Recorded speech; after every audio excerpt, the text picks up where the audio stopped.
কাছ থেকে জানতে চাই। আসলে উনি হ্যাঁ এই জয় চৌধুরী এর আগে আমাদের বাসায় এসেছিল। হ্যাঁ, বাসায় আসছিল।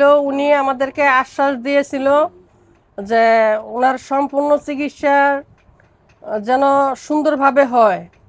উনি সবার সাথে কথা বলবে এবং উনি এটা নিজে দায়িত্ব নেবে। তো উনার কথার পারপাসে উনি আসছে। আসার পরে আমাদের রুগী যখন দেখলাম যে অনেক খারাপ হয়ে গেছে, উনি মুখে কোনো খাবার খাচ্ছে না, কোনো কথা বলতে পারতেছে না, কোনো মুভমেন্ট করতে পারতেছে না। তা তখন এই অবস্থায় একটা রুগীকে তো ঘরে ফালায় রাখানো যায় না। তখন আমরা হাসপাতালে নিয়ে গেলাম।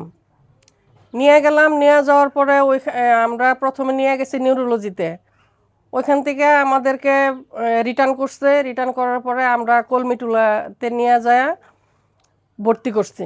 ভর্তি করার পরে সব ধরনের পরীক্ষা নিরীক্ষা ওনারা করছে। হ্যাঁ, ওনারা খুবই আন্তরিকতা দেখাইছে, খুবই ভালো। হাসপাতালও ভালো, ডাক্তাররা অনেক ভালো।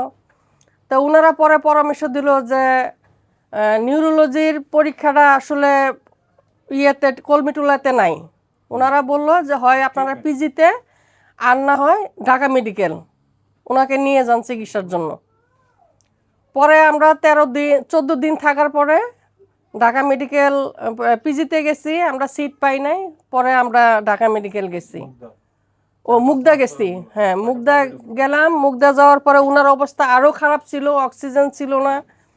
পরে ওনাকে আইসিইউতে ভর্তি করার কথা। হ্যাঁ, পরে আইসিইউতে না বাই করার পরে আমরা বাংলাদেশ দূর কী কই ঢাকা মেডিকেল নিয়ে গেলাম। নিয়ে যাওয়ার পরে ওইখানে ভর্তি করলাম। ভর্তি করার পরে ওনারাও খুব মানে আরও যেই পরীক্ষাগুলো বাকি ছিল সেই পরীক্ষাগুলো করলো। করার পরে বলল যে দেখেন আমরা তো আসলে সব ধরনের পরীক্ষাই যে মানে করা শেষ। এখন আমাদের 2টা পরীক্ষা আমরা করতে চাই। হ্যাঁ, একটা হলো ইন্ডিয়া, আমাদের বাংলাদেশে পরীক্ষাটা নাই। হ্যাঁ, আর হলো এই যে এখানে লেখা আছে আরেকটা পরীক্ষা হলো গিয়ে আপনার ইন্ডিয়া, আমেরিকায়। তো 2টা পরীক্ষা করার জন্য আমরা ঢাকা মেডিকেল নিয়ে গেলাম। বাকি যে পরীক্ষাগুলো ছিল ওনারা সম্পূর্ণ পরীক্ষা করলো। করার পরে তখন ওনারা সব ডাক্তাররা বইসা, হ্যাঁ, বড় বড় ডাক্তার যারা প্রফেসর লেভেলের যারা আছে ওনারা সবাই বসলো। বইসা কথাটা বললো যে দেখেন ওনার আসলে সামনের যে ব্রেনটা এটা ওনার শুকায় গেছে, আর বাম পাশের 5টা না 6টা নার্ভ ওনার বন্ধ হয়ে গেছে, এবং ভিতরে ওনার এখন এটা আসলে কোন পর্যায়ে আছে এটার জন্যই বাহিরের টেস্টগুলো দিচ্ছে, যেহেতু বাংলাদেশে এই টেস্টগুলো নাই। এর জন্য বলছে যে তাহলে আমরা সব কিছু এখান থেকে মানে সবার সাথে মানে ওইখানকার কথা বলবো, আমরা এখান থেকে সব কিছু প্রসেস করে দেবো, ওইখানে নিয়ে যাবে, রুগীকে নিতে হবে না। ওনাদের হয়তো এরকম স্যাম্পলটা ওনারা পাঠাবে। তা আমার পাশের বেডে আরও 2জন রুগী ছিল, আমি দেখছি ওনারা এইভাবে পাঠাইছে।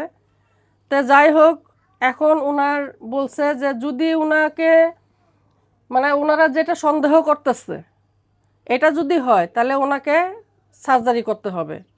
সার্জারি করলে ওনারা বলছে যে আপনারা 3 মাস থাকতে হবে, 3 মাসের প্রস্তুতি নিয়ে আপনাদেরকে আসতে হবে। হ্যাঁ, 3 মাসের প্রস্তুতি নিয়ে আসতে হবে। 8 থেকে 9 লাখ টাকা লাগবে টোটাল, আর বেশিও লাগতে পারে। তো ওনারা সামথিং এটা বলছে।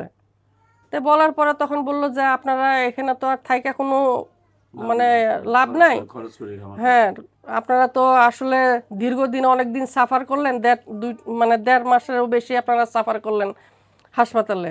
তো তাহলে এখন আপনারা রুগী নিয়ে বাসায় যান, টাকা পয়সা অ্যারেঞ্জ করে আমরা সব কিছু কাগজে যে লিখে দিছি, এখানে আসলেই কোনো রকমের হ্যারাসমেন্ট হবে না, আমরা ভর্তি নিয়ে নিব।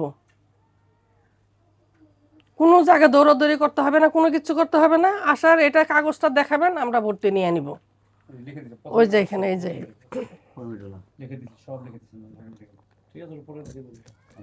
এই যে তো পরীক্ষাটা হলো তো এটা বলছে। তো এখন আমরা আসলে বাসায় আসছি, আসার পরে আমরা যেহেতু জয় চৌধুরী আমাদেরকে একটা আশ্বাস ছিল যে উনি একটা ব্যবস্থা করবে। আসলে ব্যবস্থা তো করবে, ওনারা বললো ইলেকশন এই সেই অনেক কিছুই করলো, করার পরে এই পর্যন্ত ওনারা একটা খবরও নিল না যে লোকটা কি মরলো কি বাইসা রইলো কি, আসলে আদৌ ওনার কি অবস্থা। আমার ছেলে বারবার ওনাদেরকে নক করছে, আর আমরাও তখনও আসলে হাসপাতালে থাকা অবস্থায়ও আমরা ওনাদেরকে বিরক্ত করি নাই, যে আমার বিশ্বাস ছিল যে ওনারা যেহেতু কথা দিচ্ছে ওনাদের কথা ওনারা রাখবে। আর ওনার একটা ছবি যেহেতু আছে, আমার কথা হলো যেভাবেই হোক আমার চিকিৎসার টাকার দরকার। আর শিল্পীদের কিন্তু একটা ফান্ড আছে, হুম শিল্পীদের একটা ফান্ড আছে,